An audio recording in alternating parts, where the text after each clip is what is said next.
अंधभक्त है, अंधे हैं वो तो उनको तो बस मोदी मोदी दिखता है। जो मोदी के खिलाफ बोलेगा हम तो उसको बोलेंगे।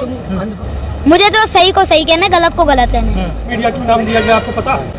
पता है, क्योंकि वो गोद लिए हुए हैं नरेंद्र मोदी जी के। जितने भी पत्रकार हैं यहाँ पे कोई भी टोकेगा नहीं बीच में, बिल्कुल भी नहीं टोकना। बिल्कुल भी डिस्टर्ब नहीं। मैं सब कुछ बता रहा हूँ ना, पूरे कानून बता रहा हूँ, टोकिए मत अब बीच में। अब आप कोई भी नहीं बोलेगा बीच में, पहले मेरी बात पूरी होगी। ये किसान जो है सरकार को क्या मैसेज देना चाह रहे हैं?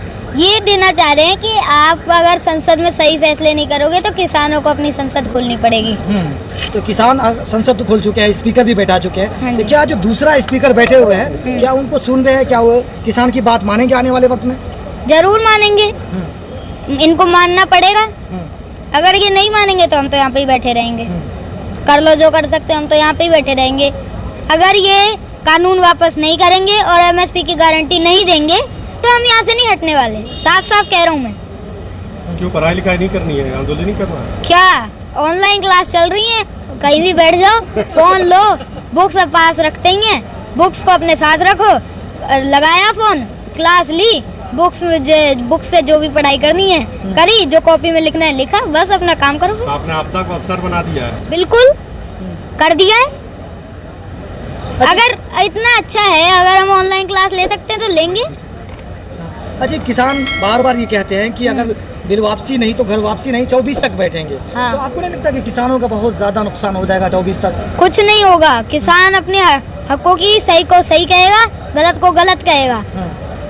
ठीक है, अगर एक किसान जाएगा ना तो 4 आएंगे।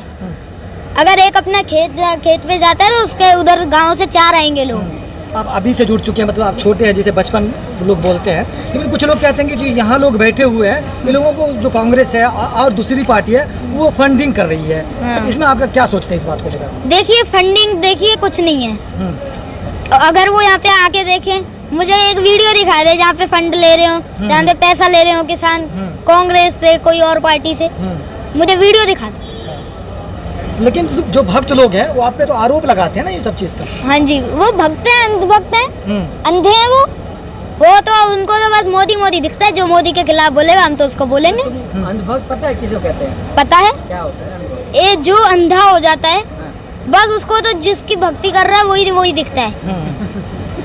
किसी की भक्ति में अंधा हो जाए वो अंधभक्त है। हाँ। अच्छा, उत्तर प्रदेश चुनाव भी है, योगी जी कह रहे हैं कि अब तो उठ जाओ, चुनाव आने वाले हैं। हम नहीं उड़ने वाले, तुम कुछ भी कर लो। तुमने इतनी कोशिशें कर ली इस आंदोलन को उजाड़ने के लिए, यहाँ से नहीं हटेगा किसान। अब तो कह रहे हैं लखनऊ जाने के लिए, जा रहे हो क्या? जाएंगे। वो राकेश टिकैत जी होके भी आ गए और वहाँ पर भी एक लगेगा हमारा, वहाँ पर भी आंदोलन स्थल होगा एक, वहाँ पर भी अच्छा रहेगा। उधर भी एक, जैसे ये गाजीपुर बॉर्डर है, वहाँ पर भी ऐसे एक या सारे बॉर्डर जैसे हैं वैसे लगाया जाएगा। अच्छा, राकेश टिकैत जी कहते हैं कि दवाई डोज देनी पड़ेगी। हाँ। तो किस तरह का डोज देने वाले हैं उत्तर प्रदेश में? डोज तो देखिए जो चुनावों में इनको पता लगेगा, जब चुनाव के रिजल्ट आएंगे ना तो सबको पता लग जाएगा कि हमारी क्या डोज थी। अच्छा, गोदी मीडिया जो बोलते हैं लोग, गोदी मीडिया, वो आपके बारे में जो दिखा रहे हैं तो आपको कैसा लगता है? मुझे देखिए किसी दुनिया की बातों से मुझे कोई फर्क नहीं पड़ता। मुझे तो सही को सही कहना है, गलत को गलत कहना है। चाहे कोई भी कुछ भी कहे, मुझे कोई फर्क नहीं पड़ता। मोदी मीडिया क्यों नाम दिया गया आपको पता है? पता है, क्योंकि वो गोद लिए हुए हैं नरेंद्र मोदी जी के। जो गोद लेता है उसको वो ही सारा कुछ संभालता है। तो फिर ऐसा नहीं कहा जा सकता जैसे कि सारे किसानों को राकेश टिकैत जी ने गोद ले लिया है? देखिए राकेश टिकैत जी भी एक किसान है और ये सारे किसान नेता हैं, जितने भी यहाँ पे किसान है ना, सारे किसान नेता हैं, इसलिए ऐसे ना कहा जाए। वो भी हमारे साथ है, वो भी अपने बस हकों की लड़ाई लड़ रहे हैं। बस वो है कि थोड़ा दौरे करते हैं, जगहों पे जाते हैं। और मैं अपने पिताश्री डॉक्टर नरेंद्र सिंह चौधरी के साथ 1 लाख किलोमीटर चला, हमने यात्रा करी, मैंने आपको इंटरव्यू में बताया हुआ है। और साथ जो जितने भी देख रहे हैं उनको पता भी है। अच्छा, यहाँ 90 साल के बूढ़े आ गए, 100 साल के भी हैं, जवान भी है, और आप छोटे हैं, तो क्या आपकी टुकड़ी भी आने वाली है जो आप छोटे छोटे हैं? बिल्कुल, अब एक जो पीढ़ी आएगी उसको भी पता लग जाएगा कि क्या सही है क्या गलत है, और एक टीम होगी बच्चों की तैयार हो। अच्छा, एक मुझसे डिस्कस कर रहे थे कि वो 12 साल का जो 8 साल का बच्चा है, उनको एमएसपी और कानून के बारे में क्या पता, जो वहाँ जाके इंटरव्यू दे रहे हैं, बात कर रहे हैं? ठीक है, मुझे सब पता है, मैं अभी बताता हूँ आपको। हाँ। देखिए, जो सबसे पहला कानून है वो मंडी को लेकर है, और जो दूसरा कानून है स्टोरेज को लेकर है, और जो तीसरा कानून है वो कॉन्ट्रैक्ट फार्मिंग को लेकर है। ठीक है, अब मैं कानून बताऊंगा। किसान नहीं, किसान का बच्चा बताए। हाँ, तो क्या हो गया, मैं भी एक किसान हूँ ना। हाँ, तो बता रहा हूँ मैं, अभी बता रहा हूँ। पर बीच में कोई भी, जितने भी पत्रकार हैं यहाँ पे, कोई भी टोकेगा नहीं बीच डिस्टर्ब में, नहीं करेगा, बोलिए। बिल्कुल भी नहीं टोकना। बिल्कुल भी डिस्टर्ब नहीं करेगा। ठीक है, देखिए अभी मैंने आपको सारे कानून गिना दिए, अब इनके पॉइंट गिना देता हूँ। ठीक है, सबसे पहला कानून था मंडी को लेकर। अब देखिए इन्होंने कहा है ऑल ओवर इंडिया में तुम अपनी फसल कहीं भी बेच सकते हो जहाँ पे अच्छी रेट मिले। ठीक है, इसलिए अब ये वो किसान जो है वो पहले, सबसे पहले गाड़ी करेगा किराए पे, फिर रास्ते में उसको डीजल देगा, डीजल भरवाएगा, उसका खर्चा, फिर रास्ते में टोल देगा। ठीक है, और उसका इतना तो खर्चा हो जाएगा जितना उसका प्रॉफिट नहीं होगा। इसलिए चाहिए कि पास की मंडी मजबूत करी जाए और एमएसपी की गारंटी दी जाए, जिससे अच्छे सही रेट मिलेंगे, जो तय रेट है उस पर मिलेगा। और अगर देखिए जो वो बेचारा, उसको शहर का रास्ता अच्छे से पता नहीं होता, वो कहाँ घूमता फिरेगा कि कहाँ पे अच्छी रेट मिल रही है। अब सीधा सीधा कॉन्ट्रैक्ट फार्मिंग बताइए ना, कॉन्ट्रैक्ट फार्मिंग में डालो। मैं सब कुछ बता रहा हूँ ना, पूरे कानून बता रहा हूँ, टोकिए मत अब बीच में। अब आप कोई भी नहीं बोलेगा बीच में, पहले मेरी बात पूरी होगी। ठीक है, अब दूसरा कानून है स्टोरेज को लेकर।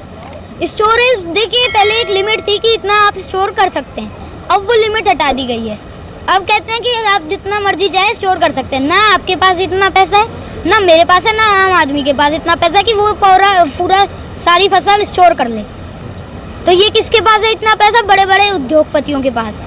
वो जब सारे गोदामों में स्टोर कर लेंगे, वो जब चाहेंगे उसको खोलेंगे, जब चाहे बंद करेंगे, फिर भूख की बोली लगेगी।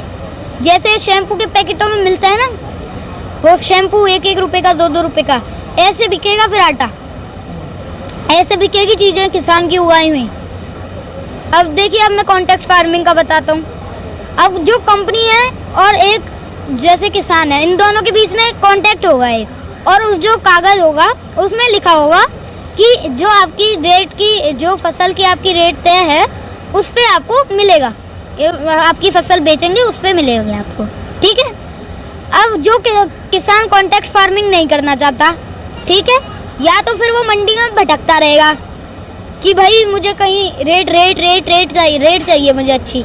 ठीक है, तो उसको ज़बरदस्ती फिर कॉन्ट्रैक्ट फार्मिंग करनी पड़ेगी। अब जिसको नहीं चाहिए कॉन्ट्रैक्ट फार्मिंग, तो इसलिए जो एमएसपी की गारंटी है वो मिलनी चाहिए, जिससे अगर वो मंडी में बेचने जाएगा तो फिर उसको आसानी होगी, उसको भी पता लग जाएगा, वो भी सहमत रहेगा, वो भी खुश रहेगा कि मुझे मेरी फसल की रेट तय मिलेगी। ये है।